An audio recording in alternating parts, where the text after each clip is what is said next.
Os santos são sinais da presença do ressuscitado na história. Hoje, dia 30 de agosto, celebramos os mártires São Félix e Santo Adalto.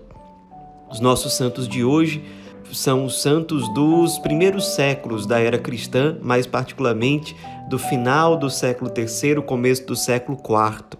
Pouca coisa se sabe sobre a vida deles. Sobre São Félix, se sabe que ele era ali por volta do ano 300 da era cristã, um sacerdote da cidade de Roma e viveu na época, portanto, do imperador Diocleciano, que foi um dos grandes perseguidores do cristianismo em toda a história.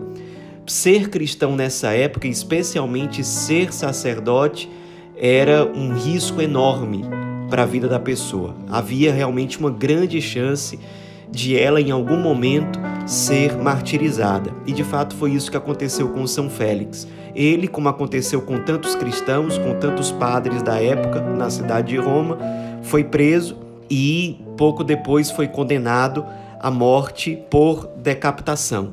No momento em que os soldados o prenderam para depois o decapitar, um homem desconhecido, que era cristão, afrontou os soldados, disse que aquilo não era de acordo com a vontade de Deus, que era uma injustiça, e no fim das contas ele se colocou à disposição, se ofertou para morrer junto com aquele homem, com aquele santo sacerdote que estava sendo condenado à morte de forma injusta.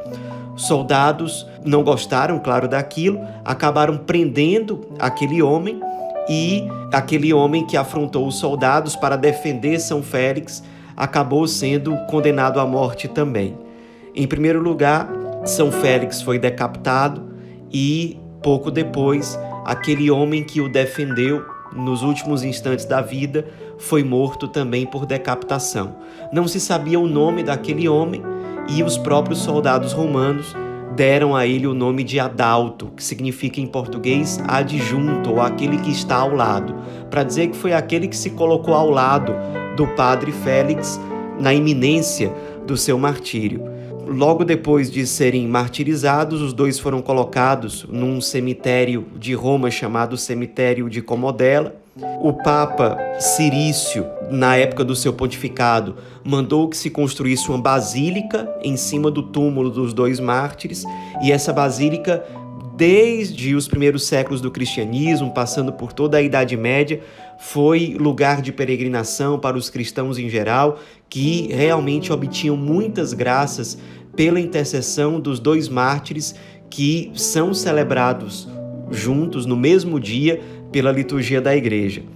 Depois, já no fim da Idade Média, essa basílica passa a ser um pouco esquecida, o prédio da basílica passa a se deteriorar, e no começo do século XX, em 1903, é concluída uma restauração definitiva da basílica em Roma, dedicada a esses dois mártires. E aí, a partir de então, ela passa a receber mais visitas dos fiéis que são inspirados pela vida e pela fidelidade desses dois mártires, ao mesmo tempo em que também recebem inúmeras graças pela intercessão dos dois santos. Algumas pesquisas arqueológicas mais recentes apontam no sentido de que Félix e Adalto eram irmãos de sangue, mas até hoje não se tem certeza disso. O fato é que, sem dúvida, são dois grandes irmãos na fé. Adalto é exemplo de alguém que se compadeceu profundamente do seu irmão em Cristo, que estava sendo condenado à morte de forma injusta.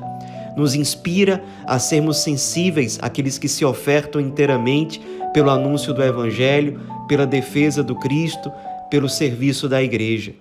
Nos inspiremos nesses dois santos, a nos ofertarmos inteiramente a Deus e a nos unirmos àqueles que testemunham uma oferta generosa e total da sua própria vida nos nossos tempos. Se não somos chamados à mesma modalidade de martírio, o martírio literal, o derramamento do próprio sangue, sejamos fiéis aos pequenos martírios, às pequenas mortificações que no nosso dia a dia nós podemos viver com alegria, por amor ao Cristo, por amor ao anúncio do reino.